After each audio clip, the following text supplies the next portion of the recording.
বাংলাদেশকে ধ্বংস করার চক্রান্ত হয়েছে। গণহত্যা না, ষড়যন্ত্র চক্রান্ত হয়েছে, কোনো গণহত্যা হয়নি। হাসিনা তো গণহত্যা চালিয়েছে প্রকাশ্যে। চক্রান্ত হয়েছে, গণহত্যা করেছে, এরকম কোনো প্রমাণ নাই। ষড়যন্ত্র চক্রান্ত করে কি করেছে? আজকে তেলের লাগি তো তেল পান না, তেলের জন্য ঘন্টার পর ঘন্টা সিরিয়াল দিতে হয়, খাবার পায় না, মানুষ হতাশায় মরে যাচ্ছে। আপনার জীবনে কখনো ভালো কিছু করে প্রতিদিনে ভালো পেয়েছেন?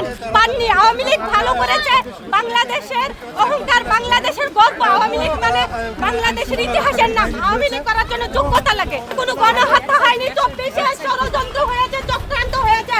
জননেত্রী শেখ হাসিনার সাজানো বাংলাদেশকে ধ্বংস করার চক্রান্ত হয়েছে। ষড়যন্ত্রকারীরা ষড়যন্ত্র করে বাংলাদেশকে ধ্বংস করেছে, তাছাড়া আর কিছু হয়নি।